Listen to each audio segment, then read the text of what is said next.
Hey guys, welcome back. आज के session में हम हमारे ओल्ड स्कूल सी के कैलकुलेटर प्रोजेक्ट को कंटिन्यू करेंगे। अगर आपने इस प्रोजेक्ट ट्यूटोरियल का पार्ट 1 नहीं देखा है तो मैं रिकमेंड करूंगा कि आप पहले जाके पार्ट 1 देखें, जिसमें हमने यूआई डिज़ाइन से रिलेटेड सारे स्टफ को समझा है और कैलकुलेटर का जो यूआई है वो क्रिएट किया है। आज के सेशन में हम expression handling and expression evaluation वाले पोर्शन को डिस्कस करेंगे, एज वेल एज जो बटन क्लिक या बटन प्रेस्ड का इफेक्ट हमें डालना है हमारे कैलकुलेटर में, उसको भी हम आज के ही पार्ट में डिस्कस करेंगे। Okay, so let's start.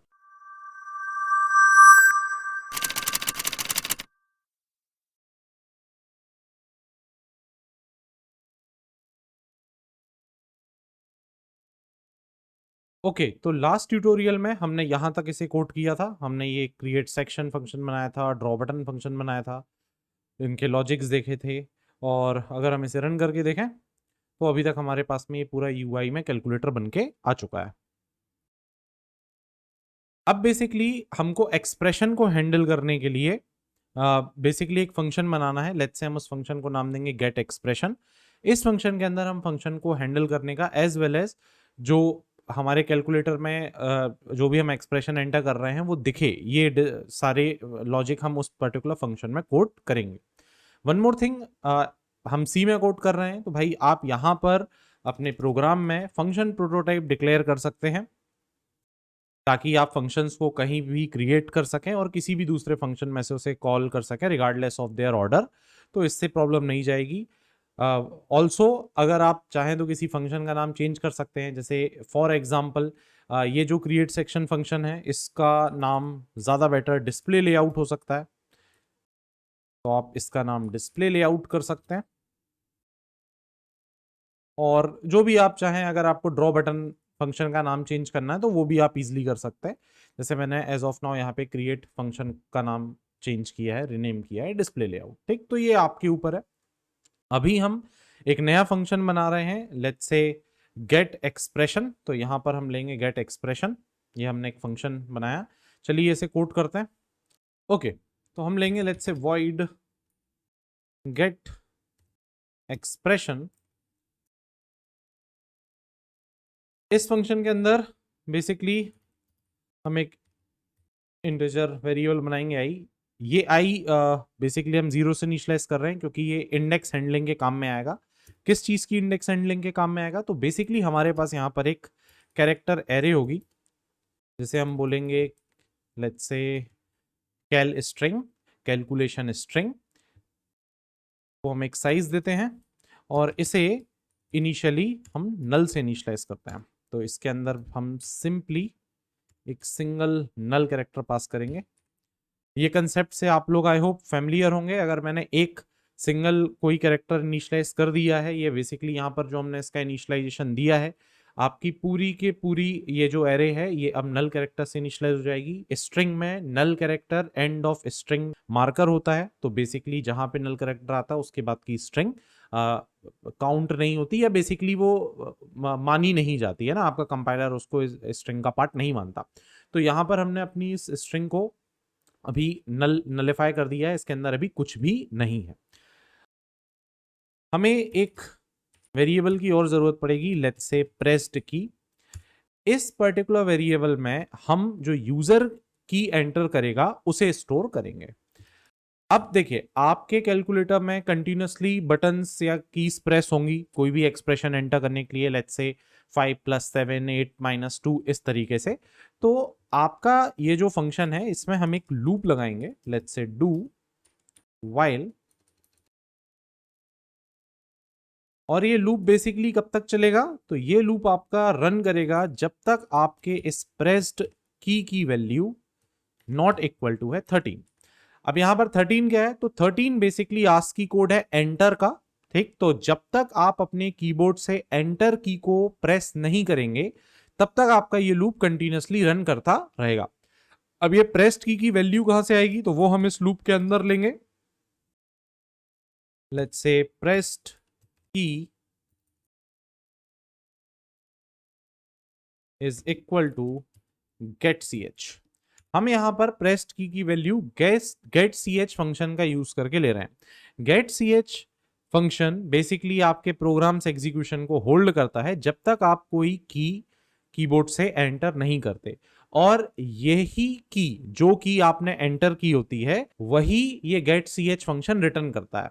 For example, अगर आपने गेट ch अपने प्रोग्राम में यूज किया और आपने लेट्स से 1 एंटर किया या आपने स्पेस बार एंटर किया, तो जो भी कैरेक्टर आप एंटर करते हैं वो ये फंक्शन रिटर्न करता है। तो ये पर्टिकुलर फंक्शन आपके प्रोग्राम को होल्ड करके रखेगा। जब आप इसको रन करेंगे तो इस पर्टिकुलर पॉइंट पे आके आपका जो प्रोग्राम है वो होल्ड हो जाएगा। जो भी की आप कीबोर्ड से प्रेस करेंगे वो कहां आके स्टोर हो जाएगी, बेसिकली प्रेस्ड की में आके स्टोर हो जाएगी। ओके, तो हमारे पास एक की आ गई। नाउ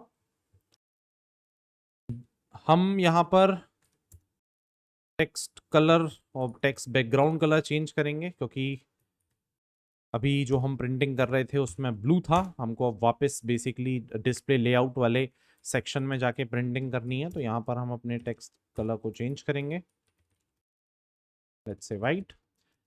अब मेनली आपके पास ये जो की आई है, ये जो की आपके पास आई है, इस की को आपको कहाँ स्टोर करना है? ये पार्ट है आपके कैलकुलेशन स्ट्रिंग का। देखिए, कैलकुलेशन स्ट्रिंग में बेसिकली अभी कुछ नहीं है। आप जैसे जैसे जो जो कैरेक्टर्स या बेसिकली जो नंबर्स आप एंटर करते जाएंगे वो हम इस कैलकुलेशन स्ट्रिंग में स्टोर करते जाएंगे। ओके, तो अभी आपके कैलकुलेशन स्ट्रिंग में कुछ नहीं है। जैसे ही यूजर ने कोई की प्रेस करी, लेट्स से उसने 1 एंटर किया है, तो वो 1 बेसिकली जाके हमारा कैलकुलेशन स्ट्रिंग में ऐड हो जाएगा। तो ये किस तरीके से होगा? हम यहां लिखेंगे cal string I is equal to rest E, इस तरीके से। आई की इनिशियल वैल्यू 0 है, जैसे कि हमने इसे इनिशियलाइज किया हुआ है, और ये इंडिकेट करेगा कि जो पहली बार जब ये आपका लॉजिक रन होगा तो जो फर्स्ट आप नंबर प्रेस करेंगे वो बेसिकली कहां आएगा? आपके इंडेक्स 0 पे जाके स्टोर होगा। इसके बाद आप i++ कर सकते हैं इस तरीके से, या फिर आप चाहें तो इसे यहां पर भी पोस्ट में परफॉर्म कर सकते हैं। जो भी आपको अच्छा लगे आप वैसा इसे कर सकते हैं। तो ये आपका जो भी की प्रेस की है वो आपका कैलकुलेशन स्ट्रिंग में आ चुकी है। अब इसको शो करने के लिए, लेट्स से कौन सी की यूजर ने प्रेस की है, उसने क्या नंबर एंटर किया है, ये देखने के लिए हम इसे डिस्प्ले करते हैं हमारे डिस्प्ले लेआउट पे। तो लेट्स से हम लेआउट पे जाते हैं, go to XY 33 and C printf, और यहां जाकर उसी फॉर्मेटिंग में जो हमने हमारे फंक्शन में यूज किया है क्रिएट सेक्शन, या जिसको अभी हमने रीनेम किया है डिस्प्ले लेआउट, वहां पर हमने जो फॉर्मेटिंग यूज की है प्रिंट करने के लिए, उसी सिमिलर फॉर्मेट में हम यहां पर अपनी स्ट्रिंग को प्रिंट कर देंगे कुछ इस तरीके से। अब इस गेट एक्सप्रेशन फंक्शन को अभी इतना ही अगर हम यहां से कॉल करते हैं, लेट्स से गेट एक्सप्रेशन, हमने इस फंक्शन को मेन से कॉल किया है।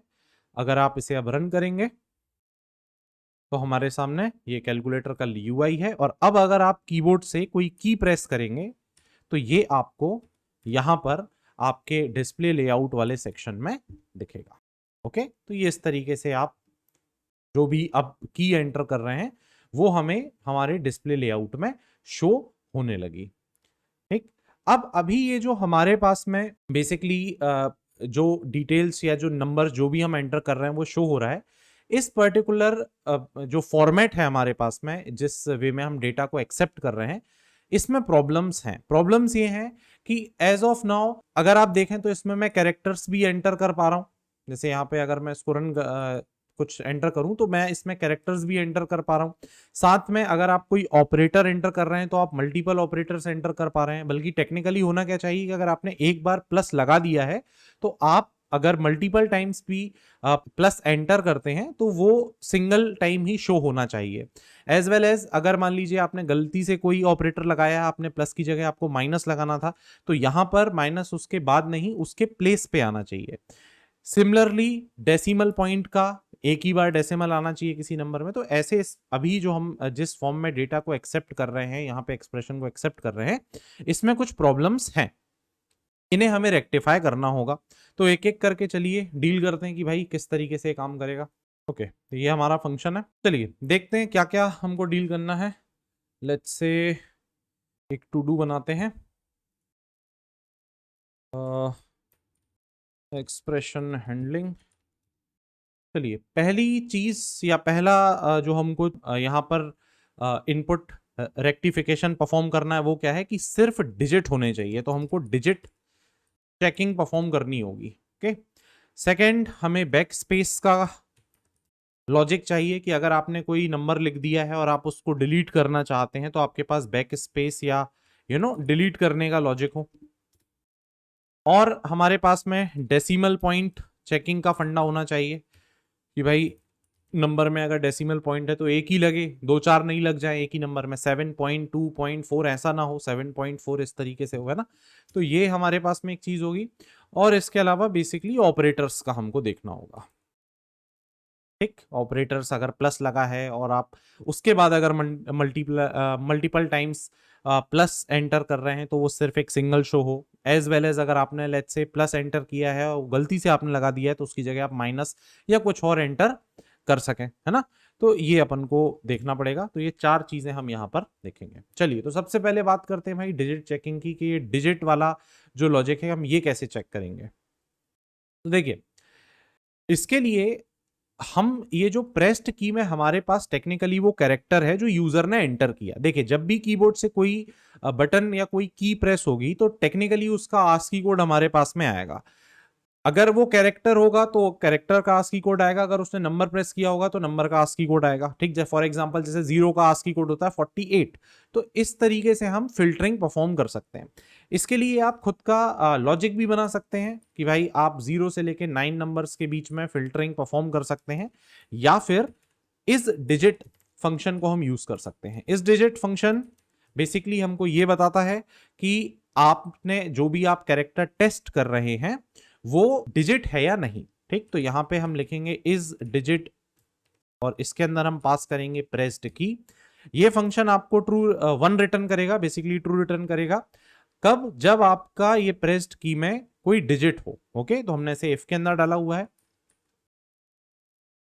नो डाउट आप अगर इस डिजिट को नहीं यूज करना चाहते हैं तो आप सिंपल कंपैरिजन परफॉर्म कर सकते हैं कि आपका जो प्रेस की है इसकी वैल्यू 0, कैरेक्टर 0 एंड कैरेक्टर 9 के बीच के होनी चाहिए। डिजिट्स यही होते हैं 0 to 9, तो इनके बीच का होना चाहिए। ठीक, अगर ऐसा है, आपने यूजर ने जो की प्रेस की है अगर वो एक डिजिट है, तब आप कैल स्ट्रिंग में वो वैल्यू पुट करेंगे, वरना नहीं करेंगे। इस तरीके से ये काम किया जा सकता है। तो अब अगर आप इस प्रोग्राम को रन करेंगे तो यहां पर अब अगर आप नंबर एंटर करेंगे तो वो आएंगे, बट अभी एज ऑफ नाउ मैं कीबोर्ड से कैरेक्टर एंटर कर रहा हूं, बट वो आपको यहां शो नहीं होंगे। क्यों? क्योंकि वो हमारे कैलकुलेशन स्ट्रिंग है, जो कैल स्ट्रिंग हमने बनाया है वो अब उनमें एंटर ही नहीं हो रहा है, क्योंकि ये एफ की कंडीशन सेटिस्फाई नहीं हो रही है। राइट, तो अगर आप नंबर एंटर करेंगे तो ये चीज आएगी। तो ये वाली जो हमारा इस डिजिट वाला लॉजिक है ये नंबर्स के लिए काम करेगा। तो डिजिट चेकिंग तो हमने कर ली। सेकंड है हमारे पास में कि भाई अगर कुछ गलत लिख गया है उसको आप डिलीट करना चाहते हो, ठीक, थोड़ा सा पीछे जाना चाहते हो या पूरा नंबर डिलीट करना चाहते हो, तो ये कैसे होगा। तो इसके लिए लेट्स से हम आएंगे एल्स और हम चेक करेंगे कि जो प्रेस्ड की है ये 8 है या नहीं। 8 बेसिकली आपके बैक स्पेस का आस्की कोड होता है। जब आप कीबोर्ड से बैक स्पेस प्रेस करते हैं तो 8 basically as a numeric ASCII code जाता है, ट्रिगर होता है। तो यहां पर हम ये चीज चेक कर रहे हैं कि अगर यूजर ने बैक स्पेस प्रेस किया है तब हमारी ये वाली कंडीशन ट्रू होगी। और ऐसा होने पे हम क्या करेंगे, सिंपली लास्ट कैरेक्टर जो है हमारी इस कैरेक्टर कैलकुलेशन स्ट्रिंग में से इसको डिलीट कर देंगे। तो लास्ट कैरेक्टर डिलीट करने का सिंपलेस्ट फंडा क्या है, हम यहां पे लेंगे let's say cal string minus minus I is equal to let's say null. इस तरीके से आप ये काम कर सकते हैं। यहां पर हमने क्या किया हुआ है, आई होप आप लोगों को ये चीज क्लियर होगी। देखिए आई की वैल्यू जैसे जैसे आप कैलकुलेशन स्ट्रिंग में डेटा इंसर्ट करते जाएंगे आई की वैल्यू इंक्रीमेंट होती जाएगी। ठीक, फॉर एग्जांपल आप अज्यूम करें कि हमारे पास में एज ऑफ नाउ अगर एक नंबर हम यहां पर सेव कर रहे हैं लेट्स से आपने अभी तक एंटर किया है 12 1 2 5 6, इस तरीके का आपने अगर number as of now enter किया है, तो यहां पर ये किस इंडेक्सिंग पे काम कर रहे होंगे? इसका इंडेक्स होगा 0, इसका इंडेक्स होगा 1, इसका इंडेक्स होगा 2, इसका इंडेक्स होगा 3, और i प्लस प्लस से जो i की करंट वैल्यू है एज ऑफ नाउ वो हो चुकी होगी 4। 4 इसलिए क्योंकि अब जो भी नया कैरेक्टर आएगा वो यहाँ पे 4th इंडेक्स की पोजीशन पे आएगा। अब अगर आप एंटर करते हैं बैक स्पेस, आप बैक स्पेस प्रेस करते हैं, तो यहां पर आपकी आई की वैल्यू को पहले डिक्रीमेंट किया गया, दैट मींस अब आई की करंट वैल्यू कितनी हो गई आपके पास में 3, और इस 3 पे आप अपने कैलकुलेशन स्ट्रिंग में क्या पुट कर रहे हैं? End of string marker, that is null character. तो यहां इस 6 के प्लेस पे टेक्निकली अब क्या आ जाएगा आपके पास में? आपके पास में आ जाएगा नल कैरेक्टर। तो आपका जो स्ट्रिंग है अब वो सिर्फ और सिर्फ कितना बचेगा? 125। ठीक, तो इस तरीके से हमारा ये डिजिट का जो बैक स्पेस है, जो डिलीट का लॉजिक है, ये काम करेगा। तो चलिए इसको टेस्ट करके देखते हैं ताकि ये और ज्यादा अच्छे से क्लियर हो जाएगा कि ये कैसे काम कर रहा है। ये हमने इसे रन किया, देन अगर यहाँ पर हम कुछ नंबर एंटर कर रहे हैं एंड देन अगर मैं बैक स्पेस प्रेस करूंगा तो अब ये डिलीट होते जाएंगे इस तरीके से।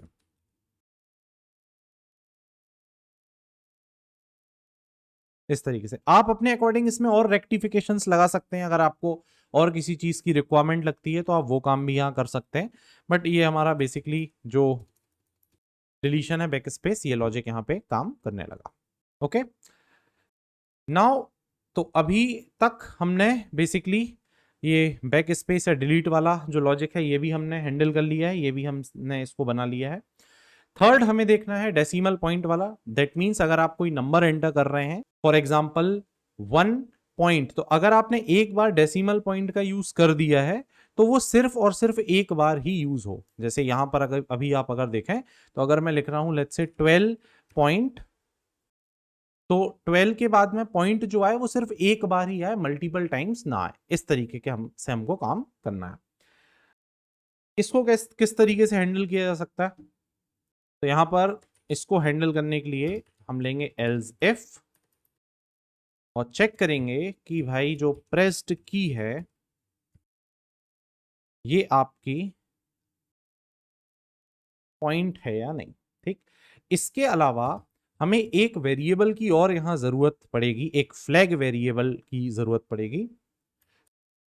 Let's say we named it as float point, ये नाम दे देते हैं। ये फ्लोट पॉइंट वेरिएबल को हमने 0 से इनिशियलाइज किया है, जो इस चीज को इंडिकेट करेगा कि इनिशियली अभी जो आप नंबर एंटर कर रहे हैं वो फ्लोटिंग पॉइंट में नहीं है, उसमें डेसिमल पॉइंट नहीं लगा हुआ है। ठीक, इसका लॉजिक या इसका यूज आपको आगे क्लियर हो जाएगा। जैसे यहां पर हम इसे और चेक करेंगे, let's say float point is equal 0।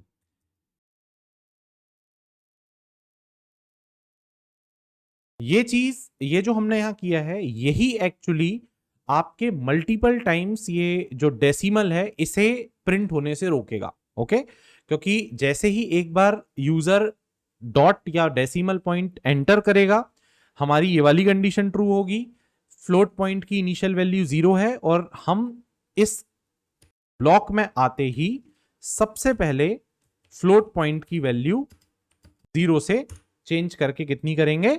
1 करेंगे। इससे कि नेक्स्ट टाइम आपका ये वाला जो कंडीशन है ये ट्रू होगा ही नहीं, भले ही यूजर कंटिन्यूअसली क्या करता रहे? डेसिमल पॉइंट एंटर करता रहे। ठीक, तो ये इस तरीके से आपका ये काम करेगा। ओके, तो इसको आपकी स्ट्रिंग का पार्ट बनाना है, तो यहां पर आप लेंगे लेट्स से str, देन सिंपली हम इसमें अपनी इस प्रेस्ड की को एंटर कर देंगे कुछ इस तरीके से, and again i plus plus, इस तरीके से आप कर सकते हैं।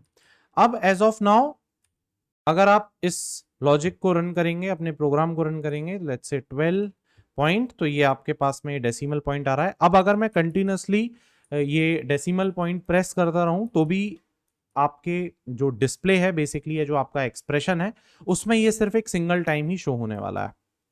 ओके ऐसा क्यों? क्योंकि ये जो फ्लोट पॉइंट वाला हमने लॉजिक लगाया है ये इसको सिर्फ एक बार चलने के लिए ही बाउंड करेगा एज ऑफ नाउ। प्रेस की वाला लॉजिक तो जितनी बार ऑब्वियस सी बात है आप डेसिमल एंटर करेंगे उतनी बार ये प्रेस की इज इक्वल टू डॉट, ये वाली कंडीशन ट्रू होगी। बट जो फ्लोट पॉइंट वाला हमारा लॉजिक है ये इसको रोकेगा। ठीक, ओके तो ये हमारा डेसिमल पॉइंट का लॉजिक हमने बनाया।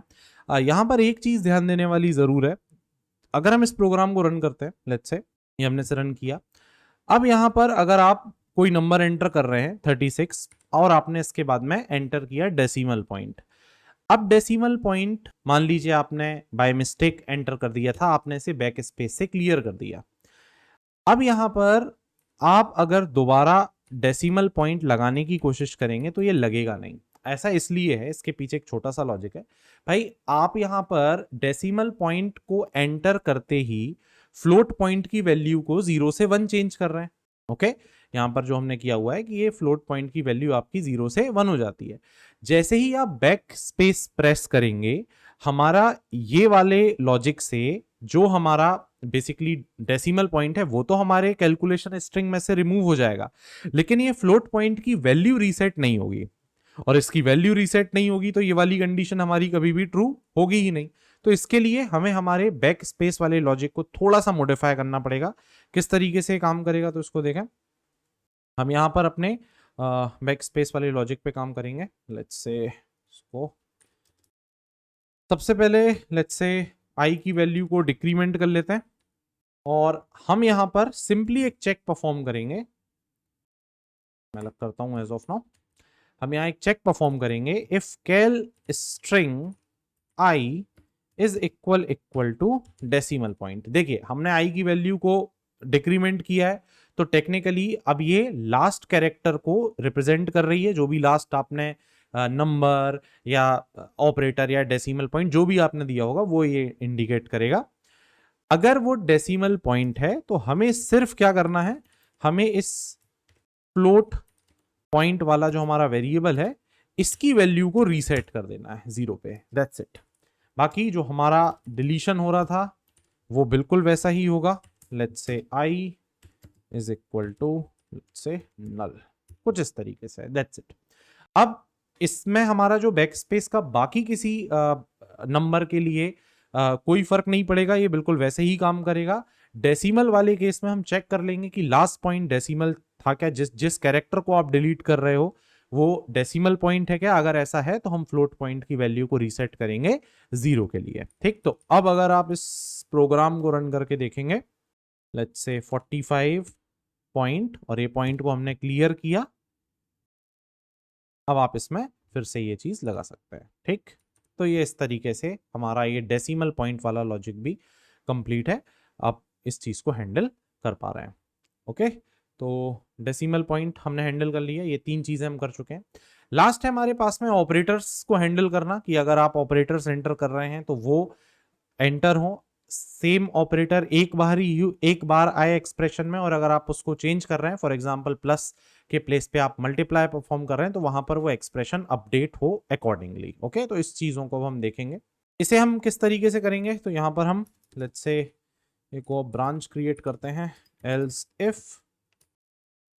अब यहां पर हम सारे ऑपरेटर्स चेक करेंगे। Let's say if pressed key is equal two plus, और सेम यही चीज हम रिपीट करते जाएंगे बाकी ऑपरेटर्स के लिए। प्लस हो सकता है लेट्स से, देन हमारे पास में माइनस, सब्ट्रैक्शन हो गया, मल्टीप्लिकेशन,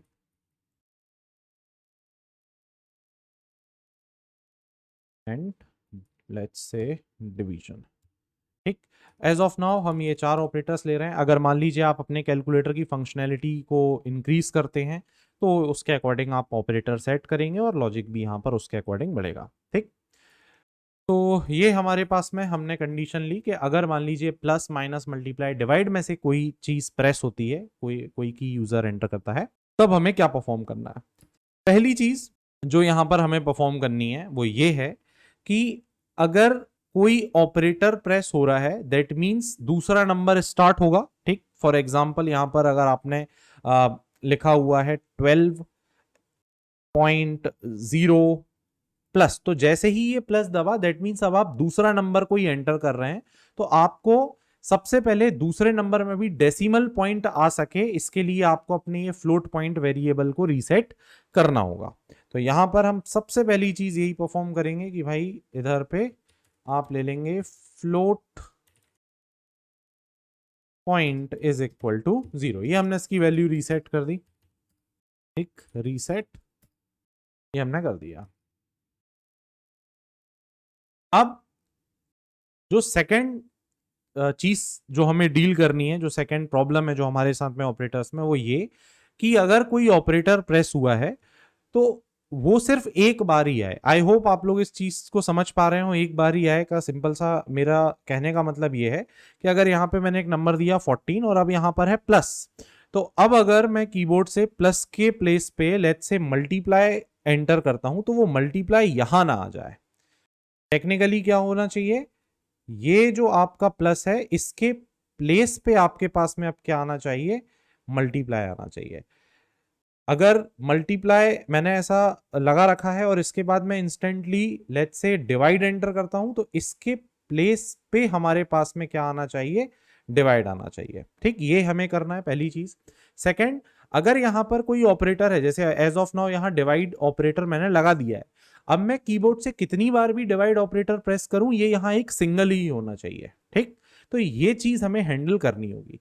अब ये हैंडल किस तरीके से होगी, तो यहां पर अगर हम देखें, लेट्स से मान लीजिए आपने नंबर एंटर किया 14 और इसके बाद आपने एंटर किया है प्लस। हमें यहां पर जब कोई नया कैरेक्टर प्रेस्ड की में आएगा, लेट्स से प्रेस्ड की में फिर से मान लीजिए कोई कैरेक्टर आया प्लस, तो वो टेक्निकली किस स्पॉट पे जाएगा, किस प्लेस पे जाएगा, यहां जाएगा। राइट, हमारी आई की वैल्यू इंडेक्सेस को कंट्रोल करती है। ठीक, अगर अभी एज ऑफ नाउ हम देखें तो इसका इंडेक्स होगा 0, इसका इंडेक्स होगा 1, इसका इंडेक्स होगा 2, और आई की जो वैल्यू है वो करेंटली कितनी होगी हमारे पास में 3, जो कि इस पर्टिकुलर प्लेस को इंडिकेट करेगी। ठीक, तो जो भी यूजर की प्रेस करेगा और जो भी सिंबल एंटर होगा या जो वैल्यू एंटर होगी, वो बेसिकली इस स्पॉट पे या इस प्लेस पे जाएगी। हमें ये चेक करना है कि अगर यूजर कोई की प्रेस कर रहा है जो इस पर्टिकुलर स्पॉट पे जा रही है, तो उसके जस्ट पहले, उसके जस्ट पीछे वाले प्लेस पे कोई और ऑपरेटर तो नहीं है। जैसे यहां पर अगर हम एक ऑपरेटर एंटर करने वाले हैं तो हमें यह दिख जाए कि ये पता करना है कि भाई इसके पीछे भी जस्ट ऑपरेटर नहीं है। अगर ऐसा है तो हम यहां पे कोई नया ऑपरेटर नहीं लगाएंगे, हम इसी की प्लेस पे वो ऑपरेटर इंसर्ट करेंगे। और अगर ऐसा नहीं है, यहां पर मान लीजिए भाई कोई ऑपरेटर नहीं है, तो फिर इसी पर्टिकुलर प्लेस पे ऑपरेटर को इंसर्ट किया जाएगा। इसके लिए हम लॉजिक क्रिएट करेंगे। तो देखिए किस तरीके से हो सकता है। यहां पर हम लेट्स से इफ एल्स या फिर चलिए स्विच का यूज कर लेते हैं। स्विच कैल स्ट्रिंग i-1। i-1 आपके कैलकुलेशन स्ट्रिंग के आखिरी कैरेक्टर को इंडिकेट करेगा। अब वहां पे कोई नंबर भी हो सकता है, वहां पर आपके पास डेसिमल पॉइंट भी हो सकता है, वहां पर आपके पास ऑपरेटर भी हो सकता है, कोई भी चीज हो सकती है। तो इसे हम चेक करेंगे कि भाई यहां क्या है। केस लेते हैं, लेट्स से केस ऑपरेटर्स लगाते हैं प्लस। यहां पे हम फॉल बैक प्रॉपर्टी यूज कर रहे हैं स्विच की, क्योंकि हमें सारे ऑपरेटर्स के लिए काम करना है। मल्टीप्लाई एंड सेम इसी मैनर में हमारे पास में आ जाएगा डिवाइड, कुछ इस तरीके से। अगर मान लीजिए लास्ट कैरेक्टर जो आप चेक कर रहे हो यहां पे कैलकुलेशन स्ट्रिंग का, वो कोई ऑपरेटर है, तो इन पर्टिकुलर 4 केसेस में से कोई ना कोई वैल्यू ट्रू होगी। इन पर्टिकुलर केसेस में से कोई ना कोई केस मैच होगा। इस केस में हम हमारे जो कैलकुलेशन स्ट्रिंग है इसके लास्ट कैरेक्टर को बेसिकली अपडेट कर देंगे with the help of pressed key से, इस तरीके से। And then we simply break it. इससे क्या होगा, आप अगर कोई सिंबल एंटर कर रहे हैं, आपने ऑपरेटर एंटर किया प्लस और पहले से आपके कैलकुलेशन स्ट्रिंग में कोई प्लस या कोई भी ऑपरेटर लगा हुआ है, तो ये उससे रिप्लेस हो जाएगा। ठीक, ये उससे सिंपली क्या हो जाएगा, रिप्लेस हो जाएगा। सेकंड, आपको यहां पर क्या केस हैंडल करना है, लेट्स से केस अगर डेसिमल पॉइंट है तो अब देखिए ये डेसिमल पॉइंट वाला जो केस है ये हम क्यों हैंडल कर रहे हैं, पहले थोड़ा इसको देखें। देखिए ऐसा हो सकता है कि यूजर जब नंबर एंटर करे तो वो कुछ इस तरीके से लिख दे, लेट्स से 81 पॉइंट, और इसके बाद वो जीरो या कोई डेसिमल पॉइंट के बाद कोई नंबर देने के प्लेस पे डायरेक्टली कोई ऑपरेटर एंटर कर दे। तो ऐसे केस में आप इस तरीके से तो नंबर नहीं डिस्प्ले करना चाहेंगे या एक्सप्रेशन में नहीं रखना चाहेंगे। इसको कैसा हमें कन्वर्ट करना पड़ेगा, इसको हमको बनाना पड़ेगा 81.0 एंड देन इसके बाद क्या आए प्लस, ऐसा हमें चाहिए। तो इसके लिए हम ये डेसिमल पॉइंट को हैंडल कर रहे हैं कि भाई अगर आपने कोई ऑपरेटर एंटर किया है तो जस्ट उसके पहले डेसिमल पॉइंट तो नहीं है। अगर डेसिमल पॉइंट है तो हम उस डेसिमल पॉइंट के आगे एक जीरो ऐड कर देंगे, अपनी कैलकुलेशन स्ट्रिंग में भी वो दिखेगा और वो शो भी होगा। ओके, तो इसके लिए हम क्या करेंगे, इस केस को बनाएंगे। अगर ऐसा है लास्ट कैरेक्टर आपके कैलकुलेशन स्ट्रिंग का बेसिकली क्या है, डेसिमल पॉइंट है, तो हम यहां पर कैलकुलेशन स्ट्रिंग आई, मतलब जो नेक्स्ट कैरेक्टर हम एंटर कर रहे हैं आई, इसमें हम क्या पुटअप करेंगे, जीरो, कुछ इस तरीके से। आफ्टर दैट हम आई की वैल्यू को इंक्रीमेंट करेंगे आई प्लस प्लस से, एंड देन इसके बाद हम यहां पर आपका जो नया आपने बेसिकली ऑपरेटर हमने एंटर किया है वो हम ऐड करेंगे, लेट्स से प्रेस्ड की, इस तरीके से। एंड देन हम इसे ब्रेक करेंगे, लेट्स से ब्रेक।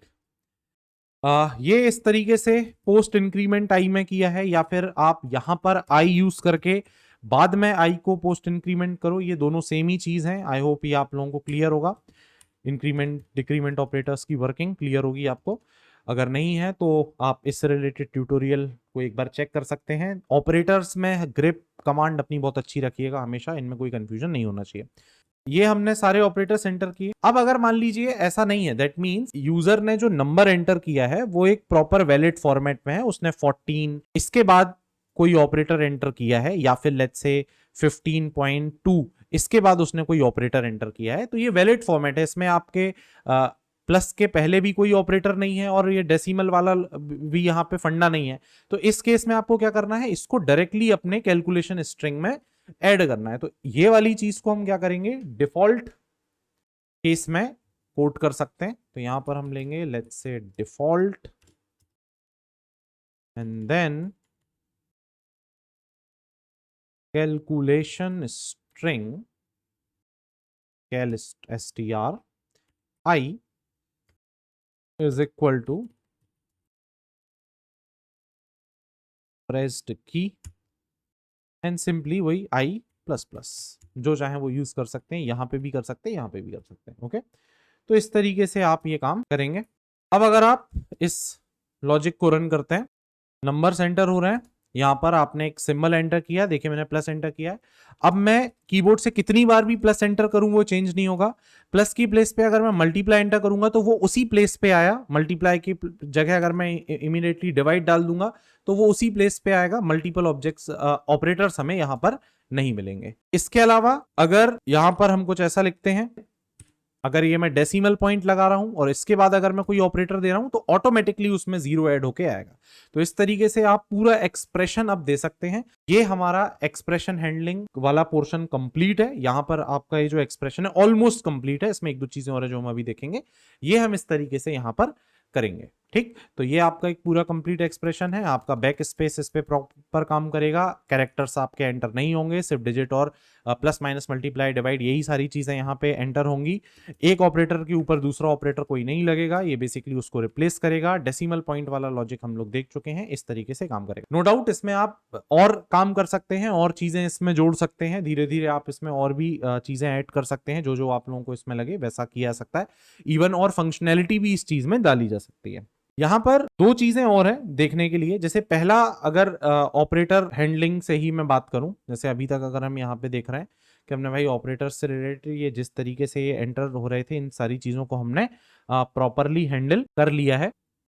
एक चीज और यहां पर हो सकती है, वो ये कि यूजर एक्सप्रेशन एंटर करते टाइम, जब यूजर एक्सप्रेशन एंटर कर रहा है तो वो एक्सप्रेशन खुद में कंप्लीट ना हो।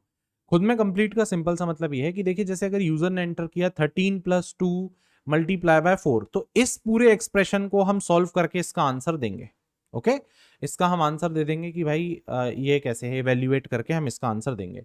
लेकिन ये भी हो सकता है कि यूजर कुछ इस टाइप का एक्सप्रेशन बस लिख दे, 13 × 2 माइनस, इसके बाद कोई वैल्यू ना दे। तो इस केस में या तो आप एक लॉजिक क्रिएट कर सकते हैं एरर मैसेज देने के लिए, आप एरर शो कर सकते हैं इस प्लेस पे, वो भी आप बना सकते हैं। या फिर आप सिंपली क्या कर सकते हैं, ये जो लास्ट ऑपरेटर है जो कि वैलिड ऑपरेटर नहीं है, ऑपरेशन नहीं है, हम इसको सिंपली क्या कर सकते हैं, डिस्कार्ड या इग्नोर कर सकते हैं। हम सिर्फ इतना सॉल्व करके आंसर दे सकते हैं। ठीक, तो जो भी आप चाहे वो लॉजिक आप इसमें मॉडिफाई कर सकते हैं। एज ऑफ नाउ हम ये जो डिस्कार्ड वाला लॉजिक है इसको यहां देख रहे हैं। ये डिस्कार्ड कैसे होगा, एरर वाले लॉजिक के लिए भी आप ऐसे ही काम कर सकते हैं। इवैल्यूएट करते टाइम आप चेक कर लेंगे, नहीं इवैल्यूएट होगा तो एरर मैसेज दे सकते हैं। ठीक, तो एरर मैसेज देने से अच्छा है कि भाई जितना वैलिड एक्सप्रेशन है उतना तो आंसर हम करें। तो यहां पर हम बेसिकली लास्ट जो इनवैलिड ऑपरेशन है उसको बेसिकली डिस्कार्ड करके बचे हुए एक्सप्रेशन को हम एक वैलिड एक्सप्रेशन के फॉर्म में लेंगे। इसके लिए आप क्या कर सकते हैं, इस चीज को आप कैसे हैंडल कर सकते हैं, तो देखिए आपका एक्सप्रेशन बेसिकली इवैल्यूएशन के लिए कब जाएगा, जब यूजर पूरा एक्सप्रेशन एंटर करने के बाद में कीबोर्ड से एंटर की प्रेस करेगा। ठीक, तो आप एंटर की प्रेस करते टाइम ये चेक कर सकते हैं कि आपके एक्सप्रेशन में आखिरी कैरेक्टर क्या है। देखिए यहां पर अगर एंटर की प्रेस होती है दैट मीन्स हमारा एक्सप्रेशन कंप्लीट हो गया। अब यहां पर हम ये चेक करेंगे कि भाई जो यूजर ने एक्सप्रेशन दिया है, जो हमारा कैलकुलेशन स्ट्रिंग कैल स्ट्रिंग में रखा है, उसका आखिरी बेसिकली कैरेक्टर या जो नंबर है वो क्या है। अगर यहां पर कोई डिजिट है, ठीक, तो वैलिड है, कोई दिक्कत नहीं है, आपका ये एक्सप्रेशन कंप्लीट है ना। या फिर इसको आप दूसरे वे में ये ले सकते हैं, आप ऐसा चेक कर सकते हैं कि भाई यहां आखिरी पोजीशन पे कोई लेट्स से कोई ऑपरेटर तो नहीं है। जैसे यहां पर मान लीजिए कुछ ऐसा लगा हो, यहां पे मल्टीप्लाई लगा हो, तो आप ये चेक कर लें कि लास्ट पोजीशन पे कोई ऑपरेटर तो नहीं है, प्लस तो नहीं है, माइनस तो नहीं है, मल्टीप्लाई तो नहीं है, डिवाइड तो नहीं है। अगर इनमें से कोई एक है तो आप उसको सिंपली क्या करिए, डिस्कार्ड कर दीजिए, डिलीट कर दीजिए। वही सेम लॉजिक जो अभी हमने बैक स्पेस में यूज किया है लास्ट कैरेक्टर को अलग करने का, वही लॉजिक हम यहां लगाएंगे। ठीक, तो अगर आप डिजिट के फॉर्म में चेक करेंगे तो आपको बेसिकली क्या करना पड़ेगा, आपको 0 से लेके 9 तक ये सारे कंपेयर करने पड़ेंगे। उससे बेटर है कि आप क्या चेक करिए, ऑपरेटर्स को चेक करिए, प्लस माइनस मल्टीप्लाई डिवाइड, आप इनको चेक परफॉर्म कर दीजिए। ठीक, तो ये कैसे होगा, यहां पर हम एल्स इफ की कंडीशन लगाएंगे, या यहाँ पे बेसिकली हम इफ की कंडीशन लगाएंगे क्योंकि हमारा प्रेस्ट की का ये आखिरी रन होगा। इफ प्रेस्ट की इज इक्वल टू 13 एंटर का आस्की कोड होता है। जब आप कीबोर्ड से एंटर प्रेस करते हो तो 13 बेसिकली ये इंडिकेट करता है, 13 नंबर सेंड होता है। ठीक, ये ट्रिगर होता है। 8 बैक स्पेस के लिए, 13 एंटर के लिए। तो यहां पर आप ये चेक करेंगे कि भाई यूजर ने एंटर प्रेस कर दिया है या नहीं। दैट मीन्स एंटर अगर प्रेस हो गया है आपका, दैट मीन्स एक्सप्रेशन आपका कंप्लीट हो चुका है। एक चीज और, ये हमारा हमने किसके अंदर बना दिया, नहीं ये इस इफ एल्स के अंदर नहीं आएगा क्योंकि ये लास्ट चेकिंग है हमारी। तो ये बेसिकली हम यहां बनाएंगे, लेट्स से इफ, इस तरीके से आप बना सकते हैं। यहां पर भी इसे कर सकते हैं, या इवन वे बेटर आप इसको इधर भी कर सकते हैं, लास्ट में भी आप इसे बना सकते हैं, इससे कोई फर्क नहीं है, जहां पर भी आप चाहें इस तरीके से।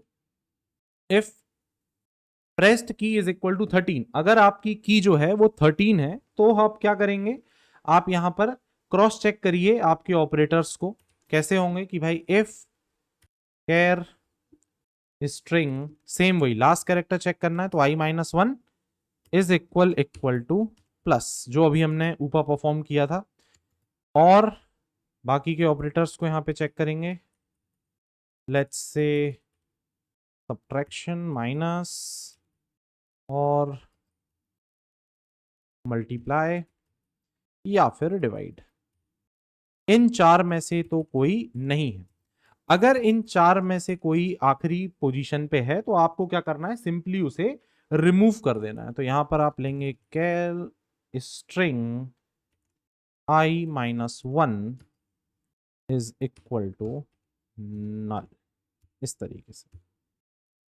और इससे जो लास्ट एंट्री होगी वो डिलीट हो जाएगा। दैट मीन्स अगर मान लीजिए आपका ऑपरेशन कुछ ऐसा लिखा हुआ है 15 मल्टीप्लाई बाय 25 प्लस कुछ ऐसा लिखा हुआ है, तो ये बेसिकली अब आपका कैसा बन जाएगा 15 multiply by 25 something like this, ये इसमें आपका क्या हो जाएगा, कन्वर्ट हो जाएगा। ओके तो ये हमारा लॉजिक कंप्लीट है गेट एक्सप्रेशन का। अगर आप यहाँ पे नोट करें तो हम प्रॉपरली अब एक valid expression with proper expression handling हम यूज कर पा रहे हैं। आप इस तरीके का एक्सप्रेशन दे सकते हैं। अब हमें बेसिकली इसको एवेल्युएट करना है। एक चीज और हमें यहाँ कोट करनी है, जैसा कि हमने बात की थी कि हम जब जब कीबोर्ड से कोई की प्रेस करेंगे, यहाँ पर हमें वो बटन प्रेस या की प्रेस का एक इफेक्ट जरूर शो होगा। जैसे अगर आप कीबोर्ड से 4 एंटर करते हैं तो यहाँ पर आपके इस यूआई में वो 4 बटन पे आपको एक क्लिक इफेक्ट दिखना चाहिए। इसके लिए हमने प्रॉपरली आस्की कोड से दोनों टाइप के बटन्स बनाए हैं, इस तरीके के भी और क्लिक इफेक्ट वाले भी। अब उसे अनेबल करते हैं कि कैसे उस चीज को हम इंप्लीमेंट कर सकते हैं, ये हम देखेंगे। क्लिक इफेक्ट जनरेट करने के लिए बेसिकली हम एक फंक्शन बनाएंगे, लेट्स से बटन इफेक्ट।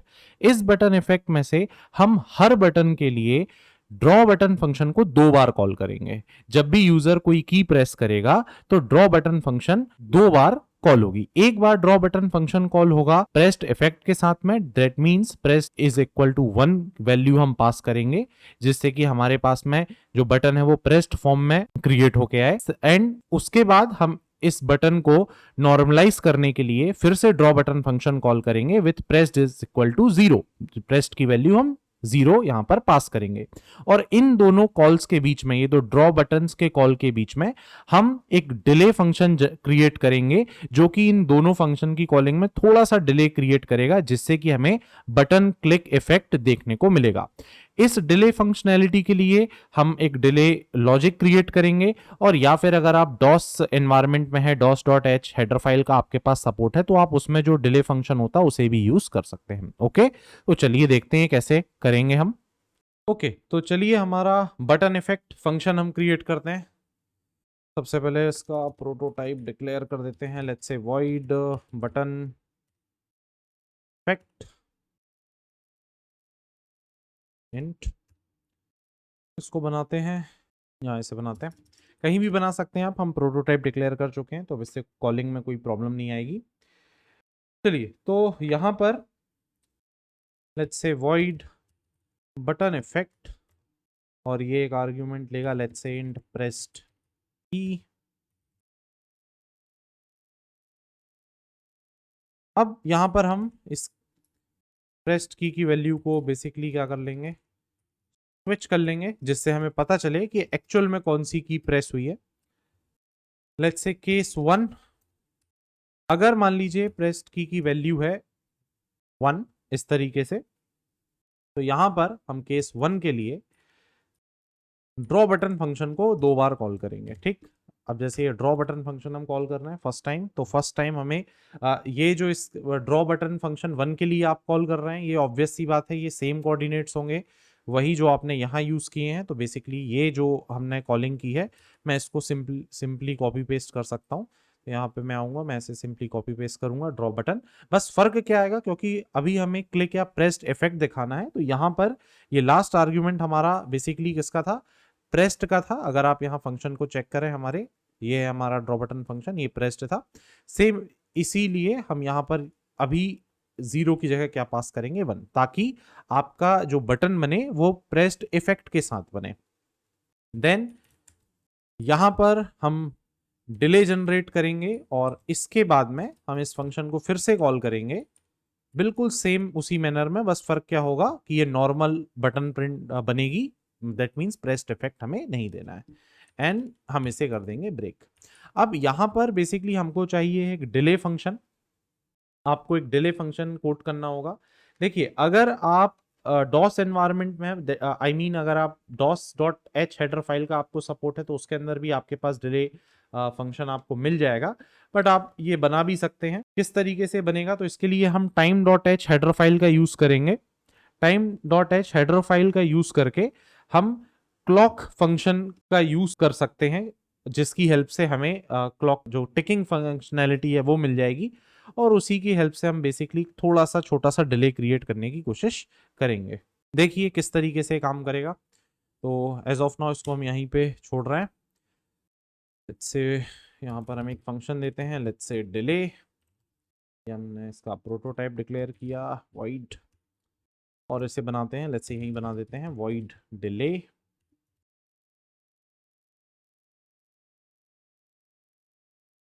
इसमें फंक्शनैलिटी के लिए हमें time dot H header file की ज़रूरत है, तो यहाँ पर हम लेंगे time dot H. After that let's say int milli seconds, कितनी मिली सेकेंड्स का आप डिले जनरेट करना चाहते हैं वो हम यहाँ ले रहे हैं। 100 मिली सेकेंड्स हम लेके चल रहे हैं। नो डाउट 100% ये कस्टमाइजेबल है, आप अपने अकॉर्डिंग ये डिले इंक्रीज कर सकते हैं, जितना भी आप डिले देंगे उतनी देर के लिए ये इम्पैक्ट आपके कोड को करेगा। तो यहाँ पर हमने लिया बेसिकली मिली सेकेंड्स। देन इसके बाद हम लेंगे clock T start time is equal to clock. ये आपको बेसिकली जो आपका सीपीयू क्लॉक टिक है वो प्रोवाइड कराता है। तो बेसिकली यहाँ पर हमारे पास में एक टाइम आ गया, एंड देन हम एक लूप रन करेंगे। ये लूप सिर्फ डिले क्रिएट करने के लिए है। Clock is less than start time plus milli second. इस तरीके से आपकी ये क्लॉक बन जाएगी। नो डाउट और भी वेज हो सकते हैं डिले क्रिएट करने के, ये उनमें से एक है। तो यहाँ पर आप क्या कर रहे हैं कि भाई आप जब क्लॉक फंक्शन को कॉल करेंगे तो आपको एक सीपीयू क्लॉक टिकिंग मिलेगी। फॉर एग्जांपल ये एक बड़ा नंबर होता है, आप इसको फॉर एग्जांपल मान लीजिए कि ये 1000 मिली, आपने मिली सेकेंड्स में दिया है 100, तो टोटल जो स्टार्ट टाइम की जो आपके पास वैल्यू है वो है 1000, मिली सेकेंड है बेसिकली 100, तो ये आपका हो गया 1100।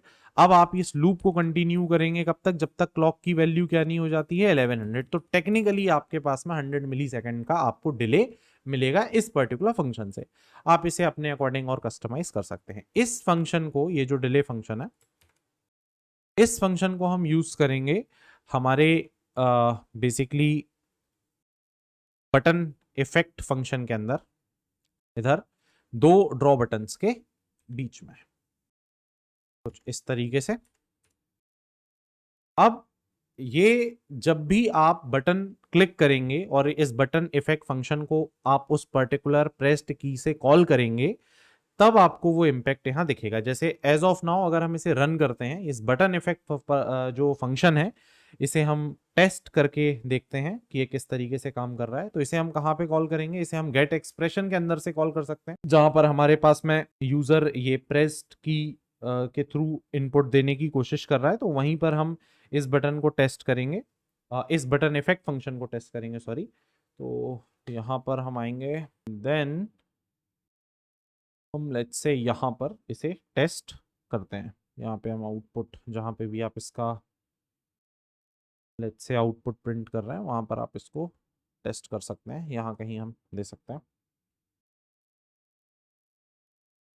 Button effect.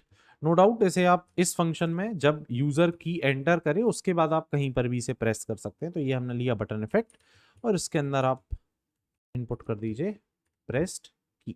ठीक, एज ऑफ नाउ बिकॉज हमने हमारे स्विच के लॉजिक में सिर्फ और सिर्फ एक ही की के लिए लॉजिक दिया हुआ है, 1 के लिए, तो ये जो इफेक्ट है आपको ये सिर्फ 1 पे ही दिखेगा। ये जैसे हमारे पास में हमारा कैलकुलेटर है, और अब अगर मैं 1 प्रेस कर रहा हूँ तो आप यहाँ देख सकते हैं ये 1 जब हम एंटर कर रहे हैं तो आपको आपके यूआई पे भी वो चीज़ शो हो रही है। ठीक, ये इस तरीके से आपका काम कर रहा है, इस तरीके से आपको मिलेगा। ओके, ये इस तरीके से आपका काम करेगा। अब इसी चीज को हम इन सारी बटन्स पे लगा देंगे। 1 के लिए हमने किया है 2 3 4 5 6 7 8 9 0 decimal point plus minus multiply divide back space. That means जब यूजर बैक स्पेस एंटर करेगा तो हम इस सी, ये जो क्लियर बटन है, इसको यहाँ पर इफेक्ट दिखाएंगे, इस बटन के प्रेस होने का इफेक्ट दिखाएंगे। एंड सिमिलरली जब यूजर एंटर प्रेस करेगा तब हम इस इक्वल टू पे प्रेस होने का इफेक्ट दिखाएंगे। ठीक, तो इसके अकॉर्डिंग हम अपने बटन इफेक्ट फंक्शन को का कोड कंप्लीट करेंगे।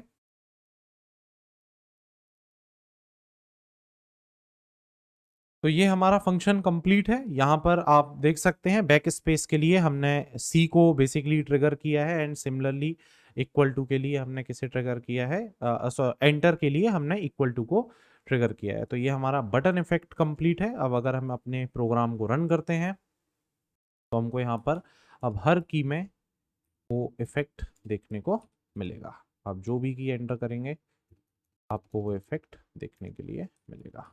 ओके, तो ये इस तरीके से आपका ये जो क्लिक या प्रेस बटन इफेक्ट है ये अब हम कोट कर लिए हैं। ओके, तो हमने UI as well as expression handling दोनों कर ली। अब मेन काम आता है एक्सप्रेशन एवेल्युएट करने का। एक बार यूजर ने अगर कोई एक्सप्रेशन दे दिया, फॉर एग्जांपल 10 + 15, तो जैसे ही वो एंटर हिट करता है हमें इसका आंसर शो करना है, दैट इज 25। 10 + 15 that is 25। तो ये किस तरीके से होगा? तो इसके लिए जैसा कि हमने इंट्रोडक्शन में डिस्कस किया था, हमारे पास मल्टीपल वेज होते हैं। एक तो वे है कि हम पार्सर बना लें, ठीक, उसकी हेल्प से हम ये काम कर सकते हैं। या फिर एक ट्रिक है, बेसिकली हम पावर शेल कमांड्स का यूज कर सकते हैं इसको सॉल्व करने के लिए। अभी हम अपने इस पर्टिकुलर प्रोजेक्ट में अभी पावर शेल वाला जो ट्रिक है वो यूज कर रहे हैं, क्योंकि वो छोटा है, बहुत इजीली हो जाएगा। मैं आपको इस कोड के साथ में जो पार्सर है वो वाला लॉजिक भी पूरा प्रोवाइड करूंगा। आप इस लॉजिक की जगह वो पार्सर वाला लॉजिक भी यूज कर सकते हैं। इवन अगर रिक्वायरमेंट होगी तो हम उसको डिटेल में डिस्कस करेंगे भी। ओके, तो अभी जो पावर शेल वाला लॉजिक है हम इसे डिस्कस कर रहे हैं। देखिए, तो सिंपल सा यहाँ पे ट्रिक ये है कि आपके पास जो एक्सप्रेशन आता है, आप ये जो आपके पास में कैलकुलेशन स्ट्रिंग कैल स्ट्रिंग एसटीआर में जो वैल्यू एक्सप्रेशन आया है, इसे हम पावर शेल कमांड के थ्रू इवेल्युएट करा लें और जो रिजल्ट आ रहा है उसको हम अपने कैलकुलेटर में शो कर दें। ये एक छोटा सा ट्रिक है, नो डाउट आप पार्सर वाला वे यूज करेंगे तो वो ज्यादा बेटर है, बट ये थोड़ा छोटा वे है, तो पहले मैं इसको यहाँ हम देख रहे हैं। बाकी वो वाला भी आपके पास रहेगा, आप उस चीज को भी इजिली कर सकते हैं। तो देखिए किस तरीके से होगा। ओके, तो यहां पर सबसे पहले हमें एक पूरा कंप्लीट एक्सप्रेशन जनरेट करना होगा ताकि हम इसको सिस्टम फंक्शन की हेल्प से इवेल्युएट कर सकें। तो ये किस तरीके से होगा, यहां पर हम एक लेट्स से कैरेक्टर एरे ले लेते हैं एक्सप्रेशन नाम से,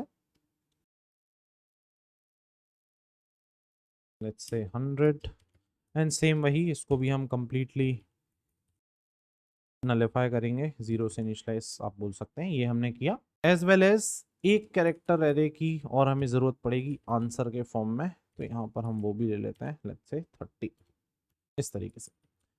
अब देखिए, जब हमारे पास में पूरा एक्सप्रेशन जनरेट होके आ जाएगा, ये यहाँ पे हमारे पास में ये जो वाइल लूप है ये पूरा काम करेगा जब तक एक्सप्रेशन जब तक यूजर को डेटा एंटर कर रहा है तब तक ये चलता रहेगा।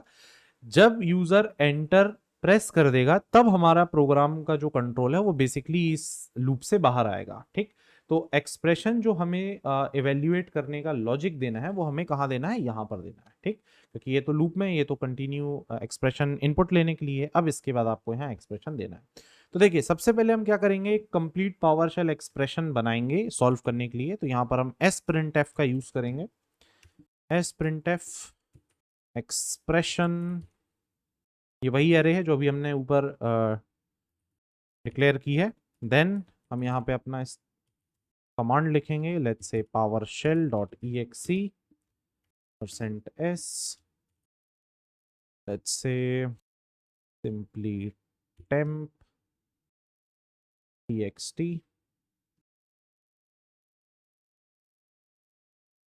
and then cal str, and then इस स्टेटमेंट को हम एग्जीक्यूट करेंगे सिस्टम फंक्शन की हेल्प से। Let's say system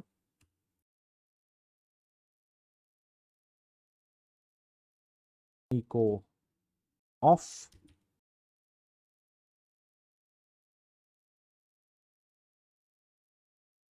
and similarly system expression।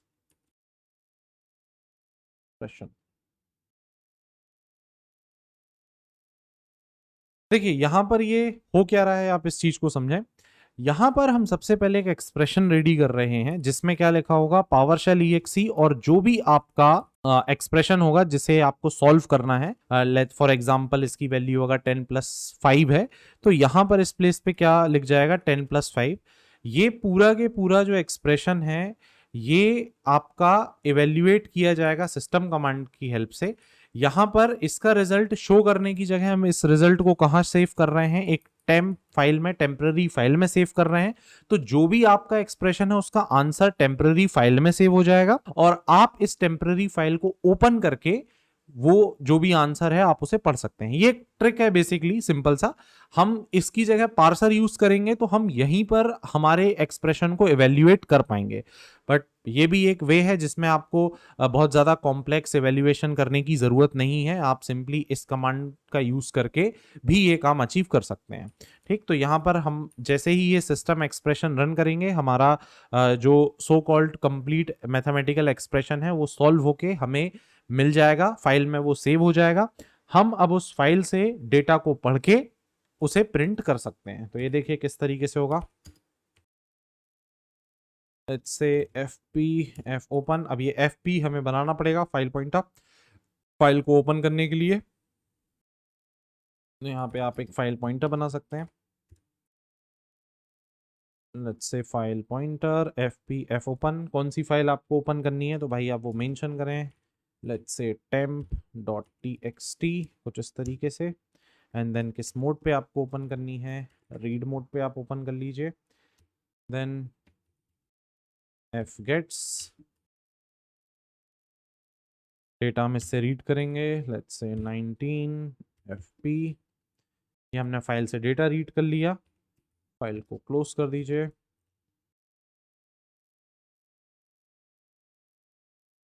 And then हमारे पास जो आंसर है वो इस आंसर नाम के वेरिएबल में अवेलेबल होगा।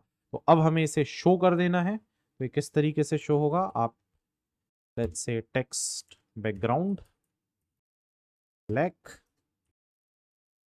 Text colour white. ये यहाँ पे सिर्फ मैं सेफ्टी के लिए लिख रहा हूँ कि अगर मान लीजिए कहीं आपके प्रोग्राम रन के दौरान text background colour blue set हुआ होगा, जो कि ऑब्वियस सी बात है हुआ ही है, तो आप जब आउटपुट शो करें आपके डिस्प्ले लेआउट में तो वो ब्लैक कलर से ही है, ब्लैक बैकग्राउंड में ही है। दैट्स वाई मैं यहाँ पर इसको फिर से कॉल कर रहा हूँ। And then go to XY, इसकी पोजीशन 3 एंड देन हम इसे प्रिंट करेंगे cprintf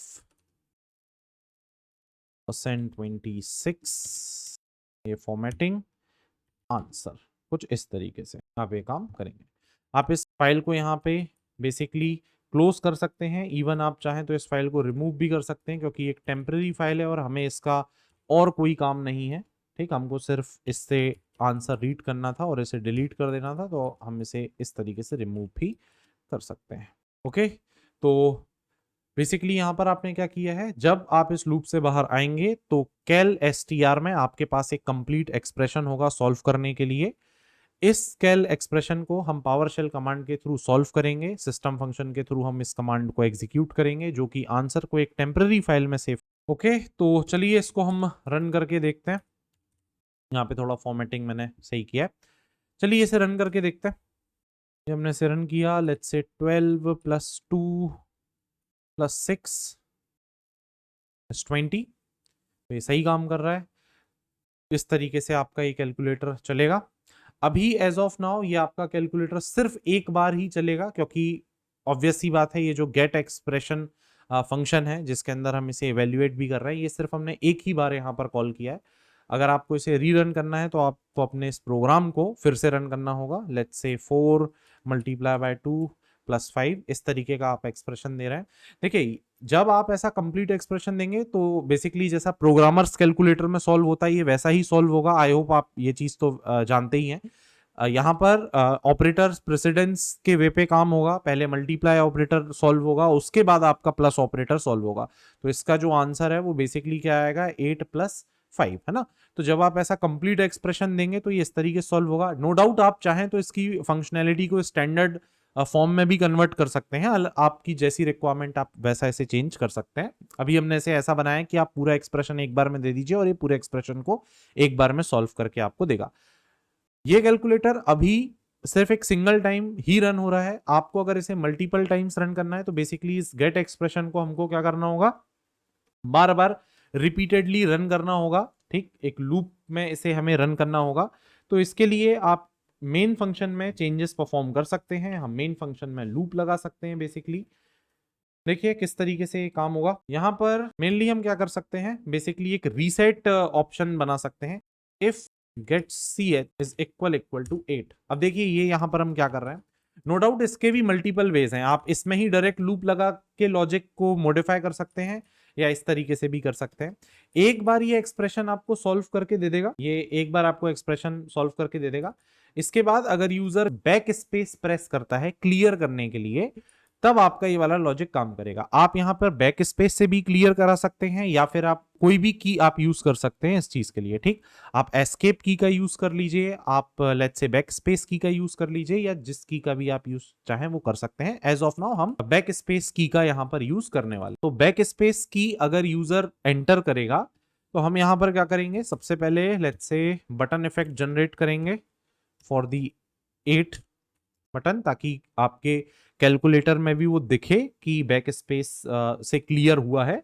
after that text colour purity के लिए इसको हम चेंज करेंगे, क्योंकि बटन इफेक्ट जब चलेगा तो बटन इफेक्ट के अंदर से ड्रॉ बटन फंक्शन कॉल होगा, और ड्रॉ बटन फंक्शन आपका जो बैकग्राउंड है और जो टेक्स्ट कलर है उसको चेंज करेगा ब्लू में। ठीक है, तो यहां पर हम बेसिकली क्या करेंगे, text colour and text background colour को चेंज करेंगे फिर से ब्लैक एंड व्हाइट में। आफ्टर दैट सेम वही हम गो टू XY करेंगे, क्योंकि जो आउटपुट है वो हमको हमारे लेआउट में दिखाना है, डिस्प्ले लेआउट में दिखाना है। रीसेट करेंगे वैल्यूज को, किस तरीके से ये रीसेट होगी, तो यहाँ पे हम सिंपली लेंगे 26 और इनिशियली 0 दिखे वहां पर। और इसके बाद इतना काम करने के बाद हम सिंपली अपने गेट एक्सप्रेशन फंक्शन को कॉल करेंगे। ठीक, और ये जो आपका इफ का लॉजिक है ये बार बार चले तो इसको आप किस में पुटअप कर सकते हैं, एक लूप में। नो डाउट जो मैंने ऊपर ये गेट एक्सप्रेशन कॉल किया है, हम अपने लॉजिक को मॉडिफाई कर सकते हैं जिसमें कि ये जो 2 बार गेट एक्सप्रेशन हम कॉल कर रहे हैं ये ना करना पड़े। आप एक सिंगल टाइम या फिर लॉजिक को मॉडिफाई करके इसको भी हम रिमूव कर सकते हैं, वो भी आप परफॉर्म कर सकते हैं। इस वे में भी ये इजीली हो जाएगा। इसमें हमें कुछ रीसेटिंग के भी हमने ऑप्शंस कर दिए हैं। इस लूप को मैंने इनफाइनाइट बनाया है, दैट मींस आपका ये प्रोग्राम कंटिन्यूअसली चलेगा। जब आप इसे क्लोज करेंगे मैनुअली तभी ही ये बंद होगा। आप अगर चाहते हैं तो इसमें भी आप मल्टीपल ऑप्शंस लगा सकते हैं। आप लेट्स से एक्स की का सपोर्ट दे सकते हैं या एस्केप की का सपोर्ट दे सकते हैं, जिससे कि आपका ये प्रोग्राम बंद हो। बट एज ऑफ नाउ हमने इसे कैसा बनाया है कि इनफाइनाइट चलेगा। बंद करना है तो एप्लीकेशन ही हम पूरा बंद कर देंगे, जैसा कि मॉडर्न कैलकुलेटर्स में होता है। ठीक, आप अगर कोई कैलकुलेटर यूज करोगे विंडोज पे, आप जो कैलकुलेटर है वो बेसिकली आपको विंडो ही उसकी क्लोज करनी होती है। ओके, तो ये हमारा कैलकुलेटर प्रोजेक्ट कंप्लीट है ओल्ड स्कूल सी में। तो ये हमारा कैलकुलेटर अब रन हो रहा है। यहां पर हम कोई भी कैलकुलेशन कर सकते हैं इस तरीके से। रीसेट करने के लिए आप 0 प्रेस करेंगे, देन फिर से आप कोई एक्सप्रेशन दे दीजिए, let's say this.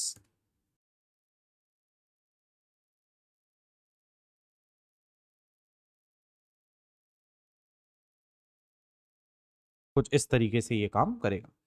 Okay guys, तो ये हमारा ओल्ड स्कूल सी में कैलकुलेटर प्रोजेक्ट है। आई होप आपको ये समझ आया होगा।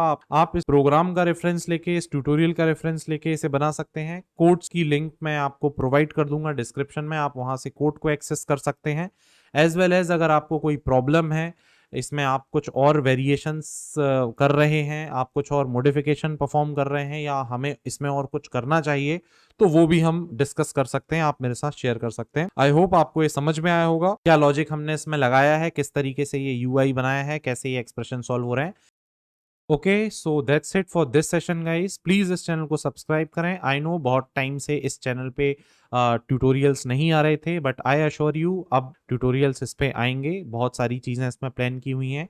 इवन आने वाले टाइम में आप इस चैनल का नाम भी चेंज होता हुआ देखेंगे, तो इससे कंफ्यूज मत होइएगा। प्लीज स्टे कनेक्टेड ताकि आपको इन्फॉर्मेशन मिल सकें। आगे आने वाले टाइम में हम बहुत सारे नए कोर्सेज और बहुत सारे अलग अलग ट्यूटोरियल्स पे काम करेंगे। जैसे कि आप में से बहुत लोगों की रिक्वायरमेंट एंड डिमांड है जावा ट्यूटोरियल्स की, तो जावा ट्यूटोरियल सीरीज इसमें जल्दी चालू होगी। आप लोग कनेक्टेड रहें ताकि आपको इन्फॉर्मेशन मिल सके। Okay guys, good bye, take care.